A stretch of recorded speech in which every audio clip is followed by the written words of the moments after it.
Olá, estamos de volta com mais um comentário no projeto Quatro Ases. O Quatro Ases é um programa semanal, mas os Quatro Ases se manifestam aqui com comentários individuais. Hoje é a vez do Ibsen Costa Manso, nosso especialista político.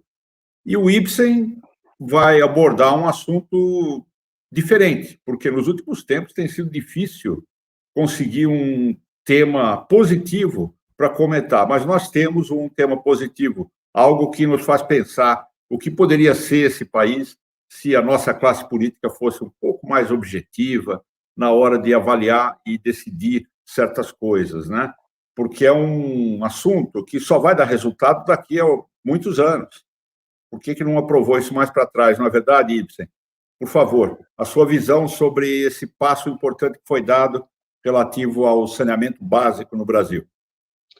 Pois é, Ademar, a gente fecha a semana aí com uma votação histórica, né?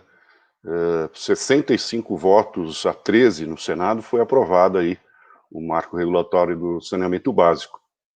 E isso vem se arrastando há décadas no Brasil, né? O Brasil é um absurdo que hoje você ainda tenha no país 100 milhões de pessoas sem saneamento básico, 35 milhões sem água tratada em casa. E isso se torna ainda mais crítico nessa época de pandemia, né? Imagina as pessoas fechadas em casa, uma grande maioria em casas pequenas, sem água e esgoto, quer dizer, é uma situação medieval. E isso vem de muitas décadas, né? E, para variar, questões ideológicas pesaram nessa votação do Senado. Já tinha sido aprovado o projeto na Câmara, no Senado foi aprovado sem modificações, portanto seguiu diretamente para a sanção do presidente Jair Bolsonaro, né? Mas, de novo, uma questão ideológica, quer dizer, teve 13 votos contrários, né? E de partidos de esquerda, toda a bancada do PT, mas também PDT, Rede Sustentabilidade e tal, que o argumento seria de que no meio da pandemia esse assunto era um assunto que deveria ser mais discutido, mas, puxa, mais discutido depois de 100 anos, né? Então, eu acho que foi um golaço, né, do governo, muita gente querendo faturar politicamente com isso, mas foi sem dúvida aí, o maior vitorioso foi o ministro Ricardo Salles, que desde o início dele à frente do Ministério, vinha defendendo que a questão principal ambiental se dá nas cidades, né? Então, a questão do lixo, a questão do saneamento básico, a questão da água, né, é fundamental. E isso pode ter, inclusive, um dinamismo na economia, porque a previsão é de que haja investimentos aí da ordem de 700 bilhões. Não é uma coisa que vai acontecer do dia para a noite. A previsão é de que esse projeto esteja aí com 99% de pessoas com água dentro de 12 anos e 90% com esgoto. Quer dizer, é uma revolução no país. O país finalmente vai entrar para a civilização se tudo isso ocorrer. É um incentivo aí para a iniciativa privada, basicamente o projeto da segurança jurídica, que pode atrair investimentos, como eu disse, de 700 bilhões de reais, pode gerar aí 1 milhão de empregos nos próximos 5 anos, né? E eu torço para que isso realmente aconteça, né? Para você ter uma ideia, uma parte dessa questão, que é a Política Nacional de Resíduos Sólidos, era para estar sendo implementada desde 2014. E o que acontece é que os prefeitos não investem, né? É aquela velha história de que político não gosta de fazer obra com cano enterrado porque não dá para inaugurar, né? E, enquanto isso, as pessoas mais pobres e tal sofrem, né, por falta de saneamento e um problema ambiental gravíssimo de poluição, de lixão, de rio. Eu me lembro, para você ter uma ideia, um caso que eu escrevi uma época, que havia tem um bairro aí em São Paulo, o Panambi, que é um bairro de super elite e tal, e que foi autorizada todas essas construções e tal, e a prefeitura não ligou simplesmente o esgoto desse bairro e que era despejado diretamente no Rio Pinheiros. Então, assim, desde criança eu ouço essa história da despoluição dos nossos rios e tal. Aqui as represas também começam a ter grandes problemas, basicamente são esgotos a céu aberto. E isso eu tenho a esperança de que isso finalmente se resolva. Interessante você mencionar essa questão de político não gostar de aprovar o que fica enterrado, porque não tem festa, né? Não tem inauguração. Exato. Que bom, né, que finalmente superamos isso, mas levou décadas, né? Levou décadas, então isso nos atrasa décadas, né? Porque vai levar décadas para você ver o resultado que foi aprovado agora. Vamos torcer para que mais lucidez prevaleça nas próximas votações, porque tem muita coisa desse tipo travada no Brasil. Outra coisa, já que estamos na seara do legislativo, é essa conversa toda sobre impeachment, essas tentativas todas de avançar com isso. Essa semana, o Walter Maierovitch, um dos nossos ases, comentou esse assunto e mencionou você, por sinal. Como é que você acha que isso está caminhando? Será que o presidente Bolsonaro já não se acertou o suficiente com o Centrão para garantir que esse tipo de votação não pode progredir? Olha, a política é uma ciência inexata, né? Eu vi o comentário do Walter, aliás, Walter, muito obrigado por você ter gentilmente, como sempre, me citado, e ele falava lá sobre essa questão do impeachment, porque numa conversa que nós tivemos, eu disse que algum dia o presidente da Câmara, Rodrigo Maia, que tem a prerrogativa de aceitar ou não os 30 pedidos de impeachment que tem lá no Congresso e colocar em votação, algum dia ele vai ter que tirar esses pedidos da gaveta, né? Ele diz que agora, no meio da pandemia, não é o caso, mas eu queria comentar o seguinte, o Adhemar, o impeachment, ele depende de basicamente 3 fatores. Primeiro, o cometimento de um crime. Eu não sou advogado, não vou julgar, tem uma série de acusações, e cabe aí, no caso, à Câmara, no primeiro momento, e ao Senado, que são os julgadores do impeachment, verificar se o presidente Bolsonaro eventualmente cometeu um crime ou não. O segundo aspecto, que também é importante, porque político respeita a opinião pública e o povo, né, ele vive do voto, então é a situação do apoio do presidente Jair Bolsonaro. Quer dizer, quando um presidente perde o apoio nas ruas e na opinião pública, ele, de certa forma, está correndo mais risco, obviamente, de ser retirado do cargo, né? E, coincidentemente, hoje, saiu uma pesquisa do Datafolha que mostra que ele tem uma avaliação negativa, por um lado, né, de ruim e péssimo, de 44%. Mas acontece que ele tem um bom ótimo de 32% e um regular de 23%, que dá 55%, ou seja, ele não está ainda tão assim no fundo do poço que eu acho que movimente as forças políticas no Congresso para que ele sofra um impeachment. Então esse é um aspecto, né? E por fim, essa questão que você mencionou, que é o terceiro aspecto, que é ter uma base sólida no governo, coisa que a presidente Dilma não tinha, né?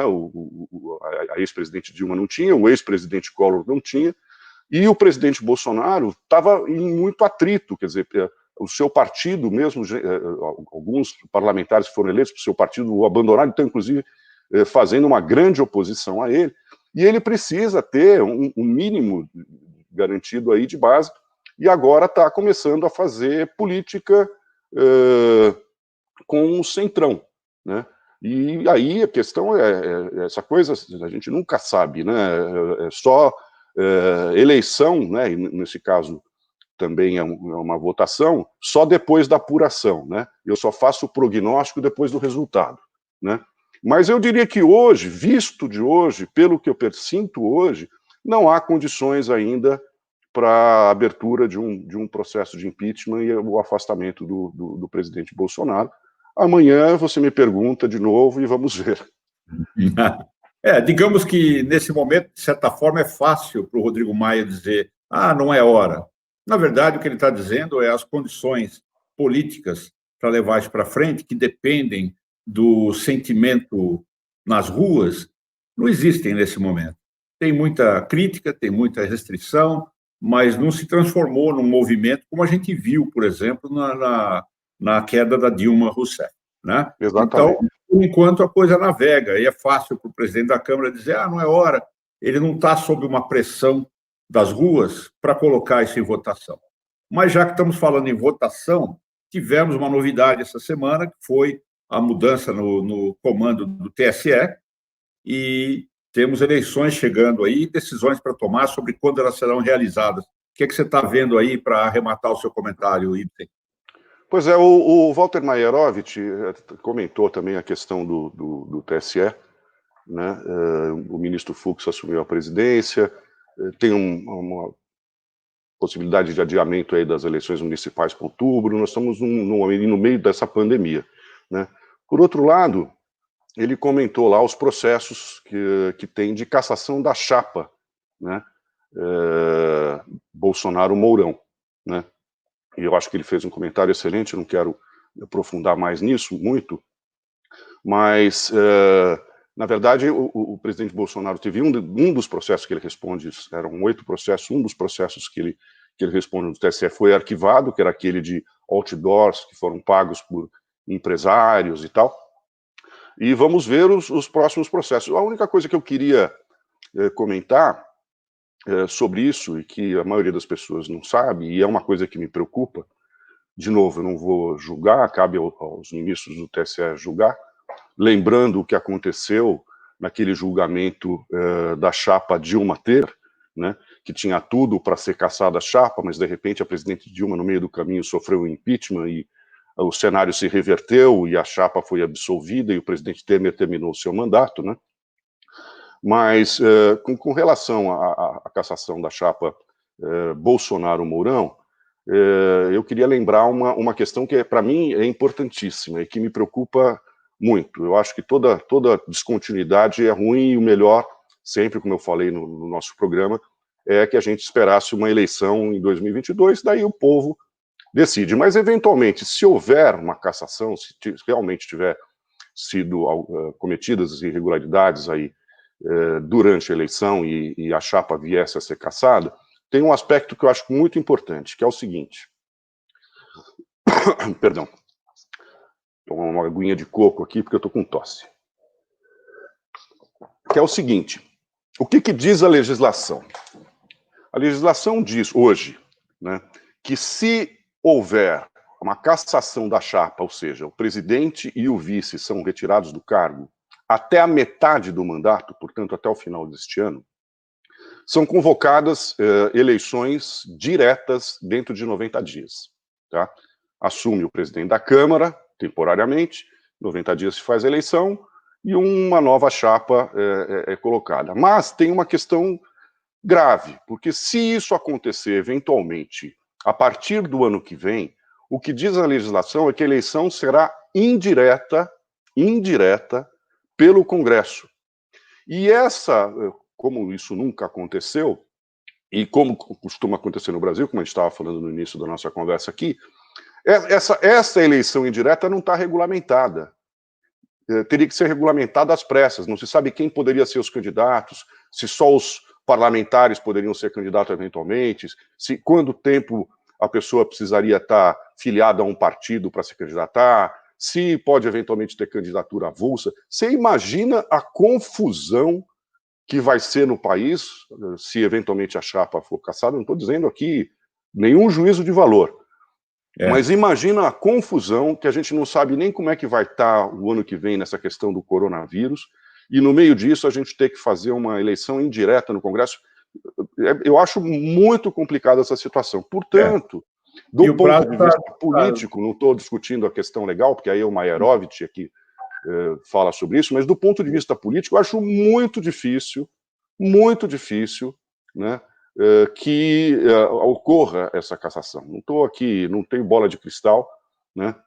A gente sabe que os julgamentos no Brasil, a gente já viu essa questão da segunda instância, agora pode, agora não pode, quer dizer, você sempre tem, nós temos um judiciário elástico, né? E uma legislação que não é precisa, que cabe em uma série de interpretações. Mas do ponto de vista político, eu acho muito difícil que isso aconteça este ano, porque no meio desse caos do coronavírus, você imagina, né? E fazer uma eleição direta em 90 dias, sendo que até a eleição municipal vai ser adiada aí provavelmente para novembro. Então você imagina, e a partir do ano que vem uma eleição indireta pelo Congresso, quer dizer, seria, eu não sei como é que a opinião pública reagiria numa situação como essa. Eu acho que os ânimos estão acirrados, existe muita polarização, e isso seria um agravamento inacreditável na crise política que a gente já vem vivendo há alguns anos.